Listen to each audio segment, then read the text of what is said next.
Vamos falar de Guardiões da Galáxia 3? Sejam bem-vindos a mais um vídeo, a mais uma explicação e inclusive a mais uma forma de como você pode utilizar um filme dentro de uma redação. Eu vou falar hoje de 5 formas e também fazer uma das coisas que um dos meus inscritos também sugeriu no vídeo e também eu acho que é até mais interessante do que apenas eu ficar falando dos temas ou das formas, que é colocar o filme do Guardiões da Galáxia em um tema de redação e em um tipo de parágrafo. Então aqui a gente vai falar dos temas, das formas de se utilizar e inclusive eu vou dar alguns exemplos para poder ficar um pouquinho mais claro e falar um pouquinho também do que eu achei do filme. Bom, pra você que não assistiu esse filme, eu preciso te avisar que vai ter spoiler nesse vídeo porque a história do Guardiões da Galáxia 3 tem algumas coisas que a gente consegue conversar sem dar muito spoiler, mas eu acho que tem muita coisa interessante dentro do filme que parte da parte que eu já tenho que estragar a sua surpresa de assistir um filme que tem muita coisa nova. Só que, como já está disponível já nas plataformas pra gente poder conseguir assistir, eu acho que você pode primeiro ir assistir, você dá uma pausa nesse vídeo, e aí depois você volta e você assiste esse vídeo para você entender melhor. Eu acho que o mais chamativo de todos, que é a primeira forma de se utilizar esse filme, é falar sobre maus tratos aos animais. Tá, eu acho que é uma coisa meio chamativa, né, porque você consegue já perceber já na toada dos outros 2 filmes do Guardiões da Galáxia, que o Rocket Raccoon, ele sofreu um tipo de abuso e também sofreu experimentos médicos. Mas nunca ficou muito claro o que aconteceu e como aconteceu, ou até mesmo pra que aconteceu. Nesse filme fica muito mais claro porque a gente tem essa outra narrativa contando a história do Rocket Raccoon e como que ele está vivo até hoje. Daí a gente tem que falar de maus tratos é uma coisa muito complicada porque a gente não entende muito bem o que são maus tratos. Logicamente no filme tem a parte escondida sobre o uso de experimentos científicos com os animais. Só que aqui a gente precisa entender que maus tratos, ele não escapa apenas da forma violência física. Tem muita gente que acha que apenas bater em um animal doméstico é uma forma de maus tratos. Só que tem muita gente que esquece que existem outras coisas pormenores, como por exemplo, você deixar de dar água por um dia ou você deixar de dar comida por um dia para o seu animal é uma forma de maltrato. É meio difícil a gente conseguir entender o que se fala de maus tratos, porque a gente sempre acha que vai pela parte da violência física. Só que a gente precisa entender que caso a gente tenha um abuso psicológico, ou a gente deixa o animal com medo, ou a gente coloca ele em condições que não seriam aplicáveis, como por exemplo, não levar ele para fazer exercícios, ou não levar ele para o veterinário, também surge como maus tratos. Então, para a gente poder pensar em um tema de redação que poderia cair com mais ou menos essas mesmas palavras dos maus tratos aos animais, eu vou fazer mais ou menos uma leitura de como seria um tema, que seria o aumento dos maus tratos aos animais na sociedade brasileira, e mostrar para vocês um parágrafo que eu colocaria como introdução o repertório do Guardiões da Galáxia, volume 3. Na obra cinematográfica Guardiões da Galáxia 3, apresenta-se a história de Rocket Raccoon, um guaxinim que sofreu experimentos científicos que modificaram seu corpo e sua mente. Em seu passado, acompanha-se o desenvolvimento de sua inteligência e seu propósito de existência que contribuem para seu criador, mas que não mudam uma condição de sua vida. Ele vive em condições abusivas, tanto quanto comida e sua moradia. Apesar de fazer parte de um mundo ficcional, o universo de Guardiões da Galáxia não se distancia da realidade brasileira, quando nota-se o aumento de maus tratos aos animais no Brasil. Esse problema continua crescendo por conta da burocracia complicada em identificar maus tratos e pela crescente impunidade de casos noticiados em mídias. Então você pode perceber que aqui eu coloquei as palavras do tema e o repertório com uma analogia como se fosse de coisas parecidas com o que a gente tem na nossa realidade. Obviamente, repertório é muito mais fácil de se utilizar quando a gente tem alguma coisa por semelhança. Eu depois vou utilizar esse repertório depois, em um outro parágrafo, só que eu quero mostrar como contraste, porque é fácil quando o repertório fala exatamente de alguma coisa, só que eu tô vendo que tem muita gente que não percebeu algumas coisas do filme que eu acho que são sensacionais, que dá pra gente poder conversar também. Então, esse que ficaria mais ou menos o que eu teria como um parágrafo de introdução utilizando o Guardiões da Galáxia 3. Ainda se eu continuando nessa trajetória do que a gente falou do Guardiões da Galáxia 3, não só dos maus tratos, mas a gente pode falar também do tema sobre pesquisas científicas que usam animais ou até cobaias. A gente, obviamente, se distancia muito e não aceita que a gente tenha experimentos que utilizem animais ou que utilizem cobaias por a gente achar um tratamento desumano, o qual realmente é. Só que existe também um paradoxo na mesma moeda. Se por um lado a gente tem essa utilização dessas pessoas e desses animais que fazem com que seja desumano, da mesma forma a gente tem um problema de limite. Por exemplo, se a gente tem esses maus tratos às pessoas e aos animais, como que a gente pode começar a falar, tipo, tá, a partir daqui é abuso? Como, por exemplo, quando a gente fala de situações mais complexas como células-tronco, ou quando a gente fala de aborto, ou quando a gente fala até mesmo de venda de produtos veganos. Por que eu tô querendo dizer o quê? Células-troncos são baseados quando tem seu início da vida, mas é realmente uma vida? Então, Assim como a gente também fala do aborto. Por que a gente tem ainda esse tabu relacionado com o aborto? Porque é uma toada interessante, porque nos Estados Unidos a gente teve a diminuição do caso do Roe versus Wade, que traz essa possibilidade do aborto, que em alguns estados está se dando apenas a liberdade das pessoas poderem ter um aborto quando ainda está dentro de 6 semanas. Só que o problema é o seguinte, é a partir de 8 semanas que você tem a identificação da gravidez. Então fica meio que um paradoxo, então você não consegue legalmente ter esse problema solucionado. E aí, do que eu tô falando também dos produtos veganos, ou até que fala que não se utilizam-se animais nesses produtos. Só que o problema é o seguinte, conforme você vai estudando novos elementos e novos procedimentos, você não precisa fazer mais testes em animais. Só que aqueles elementos que foram utilizados previamente já foram testados em animais, hoje em dia não se utiliza mais esse teste porque a gente já sabe o resultado. Então, o que não foi utilizado realmente animal é meio verdade e meio mentira. Então, esse é um problema que a gente tem até mesmo quando se fala que o produto não foi testado em animais. Será mesmo?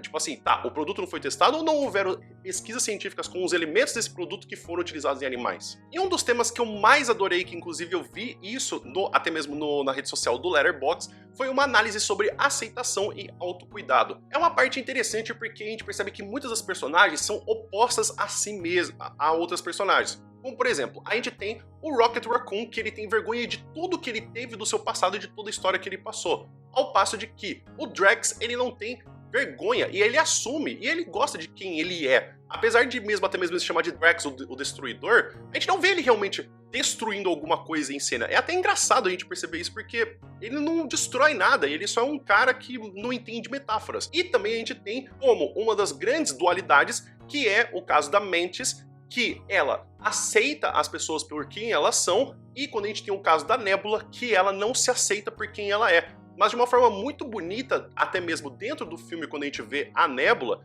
é que ela vai salvar praticamente todo mundo do planeta por quem ela é, que é essa pessoa que tem sim, que ela foi construída como uma máquina de destruição, mas que por conta dela conseguir ter essa alteração do corpo dela com acho que é uma nanotecnologia que poderia dizer, ela consegue desviar o curso do planeta e controlar para que as pessoas conseguissem ser salvas. E até mesmo, é até bonito de se ver porque tem uma cena que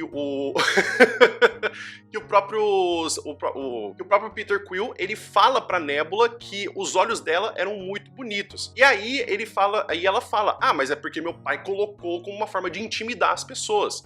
E ele falou, bom, o seu pai escolheu belos olhos.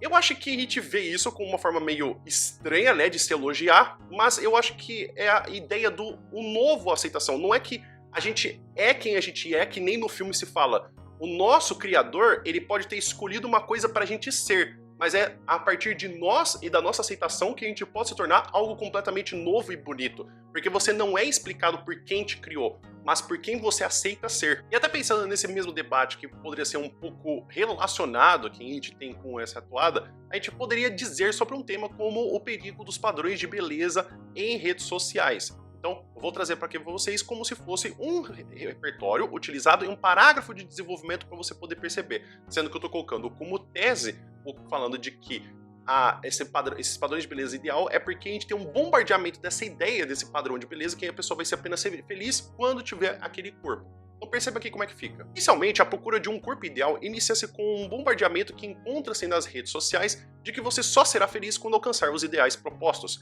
Entretanto, há uma destruição e uma culpabilização de si por não alcançar um objetivo fantasioso, pois ele está no plano das ideias. Em contraste da realidade, o filme Guardiões da Galáxia 3 apresenta a jornada de aceitação de quem Nebula era para quem ela é. A personagem, primariamente construída e modificada para ser uma máquina de combate e intimidação, consegue salvar a vida de inúmeras pessoas e animais por ela ter essas modificações do seu corpo. Assim como na realidade, é necessário que exista um maior foco em conversas e debates a respeito da autoaceitação e do cuidado com seu corpo. Tal qual Nebula salvou vidas sendo que tentaram torná-la uma assassina, as redes sociais precisam trazer o ponto que é possível ser feliz com seu corpo, não com uma ideia. Indo agora para o nosso quarto ponto que poderia ser utilizado nesse filme, eu acho que a gente poderia ir para um campo um pouco mais para as ideias do que a gente teria de temas como o da Fulvestre. Como que eu acho que eu poderia pensar num tema como a procura do ser perfeito, problemas e consequências. Obviamente, a gente sempre tem a ideia de que a gente quer sempre melhorar. Logicamente que isso vai desde a tecnologia, da economia, quanto também dos pensamentos. Só que a gente percebe ao longo de todo o filme de qual que é a linha que a gente traceja para que a gente perceba, tá? Então a gente tem que saber que é aqui que a gente para de fazer isso ou a gente continua, a gente se torna algo completamente diferente. Perceba que no filme a gente também tem outra dualidade entre o Peter Quill, do Star-Lord, contra o Criador. Se a gente vê, o Peter Quill, ele a todo momento tá falando pra Gamorra que ela, antigamente, era de uma forma. Era uma forma até praticamente idealizada do que ela realmente era. A todo momento que ele fica falando, ah, porque antes você era isso. Ah, porque se a gente ficar junto a gente vai ser feliz. Ah, mas você podia me dar uma chance. E ela falando pra ele, cara, o que você tá sonhando não sou eu. É mais próximo da Nébula do que é de mim. E aí a gente percebe até no final do filme que ele aceita, que ela fala pra ele, poxa, desculpa, eu não sei quem você gostaria que fosse. Aí ele fala, ah, mas quem você é bem legal também. Então, a gente vê que o Peter Quill, ele desiste dessa ideia, porque se a gente... Claro que eu não tô colocando eles nos mesmos níveis, porque um praticamente destruiu um planeta inteiro só pra poder, a seu bel prazer, fazer alguma coisa, e o outro tava tentando bombardear a ideia de uma pessoa que estava viva, que era de outra linha temporal. Então o que eu quero que você perceba é que, dadas as suas proporções, quando a gente fala de alguém que quer ser perfeito, a gente pode falar isso dentro de relacionamentos familiares, relacionamentos amorosos, a gente pode falar na questão do trabalho, podemos falar até mesmo que de outras tantas situações que a gente quer, de que a pessoa seja melhor, de que a pessoa seja sempre boa. Mas assim, quando que isso começa a se tornar um abuso? Quando isso começa a se tornar um abuso psicológico, um abuso físico? Em que linha e quando que o Peter Quill percebeu que, tá, ele tá se aproximando cada vez mais do criador do planeta, né, do criador do Rocket Raccoon, e que ele deveria voltar para ser humano? Oi, fala sério, aquela frase do filme que o criador fala que não existe Deus e é por isso que eu entrei, é uma das cenas mais chocantes e cruéis que eu já vi na Marvel. E acho que por fim, talvez uma tema um pouquinho mais com a cara de VUNESP ou de Unicamp, até mesmo do que a gente poderia ter. Eu acho que a gente contorna-se todo o filme pra gente poder falar de é possível superar feridas do passado, como se fosse uma pergunta. Eu acredito que se a gente vê todo esse filme, a gente tem as duas respostas, que sim e que não. Que a gente consegue sim superar em alguma parte o que a gente fez ou o que a gente sofreu, mas que tem outras coisas que a gente vai ter que simplesmente levar isso pra nossa vida, mas que não nos define. Se a gente percebe o caso da Nébula, ela vê que a intenção toda do que ela foi criada e modificada é uma ferida que é visível na cara dela, tipo, é o próprio corpo dela foi totalmente modificado pra isso, mas que não tem mais o que ela fazer, não tem como ela se culpar por o que uma outra pessoa fez, como é o caso do Rocket Raccoon, que ele se culpava por algo que aconteceu que não foi sua culpa e que ele se tornou algo também, mas que não cabia a ele o peso da sua própria angústia, que ele tinha que aceitar que ele poderia ser algo melhor. E a gente vê também que o Peter Quill, eu acho que assim, ele gosta da nova Gamorra, mas ele aceitou o fato de que ele tem que carregar essa dor pra sempre, mas que agora ele pode talvez sofrer um pouco menos por pensar nelas. Então eu acho que a gente pode sim superar algumas feridas, mas não é que elas vão cicatrizar completamente, deixar de existirem. As pessoas conseguem lembrar, mas elas conseguem não deixar de lembrar também. Então eu acho que a gente consegue sim superar, e ao mesmo tempo esse filme também mostra que não dá pra superar, mas você vai fazer o quê também? Bom, o que eu achei do filme? Cara, esse filme é pra poder estabelecer a trilogia de Guardiões da Galáxia como a melhor trilogia da Marvel, e se pá, eu acho que uma das melhores trilogias que eu já assisti na minha vida. É muito comum a gente ver trilogias e nenhuma delas e não ter ainda a mesma qualidade. Tem muita gente que fala que o Poderoso Chefão é só bom o 1 e o 2 e o 3 fica muito ruim. Jurassic Park, pra mim, a trilogia do Jurassic Park, a inicial, cara, desce muita qualidade no 2 e no 3, mas que, por exemplo, trilogias que são muito boas, que eu acho, por exemplo, eu acho muito boa a trilogia do Senhor dos Anéis. A trilogia do Hobbit eu acho meio paia, eu acho que eles fugiram muito do que tinha do livro, quiseram muito fazer uma fanbase, tentar agradar os fãs, mas eles quiseram tentar agradar os fãs da forma errada. Acho que eles quiseram mais agradar as pessoas que assistiam os filmes do que leram os livros e queriam ver aquilo adaptado. Eu não sei. Mas essa trilogia, cara, é indiscutivelmente a melhor da Marvel. E assim, eu ainda não consigo entender como tem gente que acha a trilogia do Capitão América a melhor de todas. Cara, alguém precisa me explicar por que tem tanta gente que gosta de Soldado Invernal. Mas esse filme é muito maduro, é um filme muito bonito. Eu acho que tudo que a gente viu nos 3 filmes, ele culmina pra algo tão catártico, é tão bom ver essa trilogia, cara, de tipo assim, até mesmo as pequenas coisas, como por exemplo, a gente vê no primeiro filme que o Rocket Raccoon dá risada, que o Peter Quill ele gosta tanto do tape dele que toca. No segundo filme a gente vê que pra eles começarem a batalhar, o próprio Rocket Raccoon coloca um sistema de som pra eles poderem conseguir batalhar. E aí a gente tem até a cena emblemática do Southern Nights, que ele tá consertando a máquina, consertando a nave, e aí ele tá cantando a música enquanto ele vai matando todo mundo. Acho que ele não mata, acho que ele vai neutralizando todo mundo. E no terceiro filme, que começa com ele ouvindo um fone de ouvido, e o final do filme com ele pegando também pra poder ouvir mais músicas que não são baseadas apenas na década que o Peter Quill tinha saído do planeta Terra. A gente vê essa evolução, a gente vê essa aceitação, né? O próprio Drax, que ele falava tanto que ele tinha uma filha pra no final culminar ele sendo um pai de tantas crianças que foram abandonadas.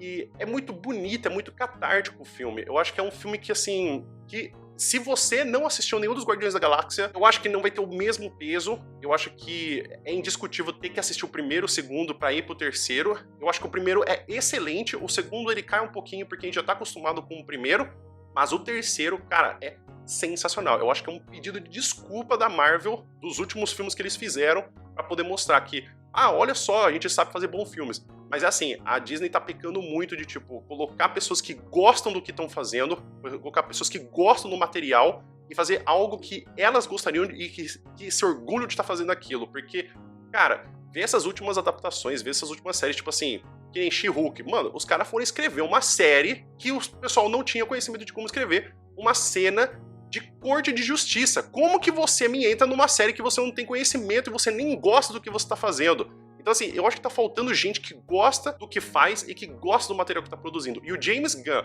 pegar uma personagem como o Rocket Raccoon, que teve 10 lançamentos individuais sobre ele na história inteira da Marvel, e fazer isso com a gente, fazer a gente chorar com um guaxinim em 3D, é pra mostrar que a gente precisa de pessoas que gostam do que estão fazendo. Então é isso, pessoal. Espero que vocês tenham entendido, espero que vocês tenham gostado. Então fica aqui as 5 formas e também os exemplos que eu falei pra vocês de um parágrafo de introdução e de desenvolvimento utilizando o Guardiões da Galáxia 3.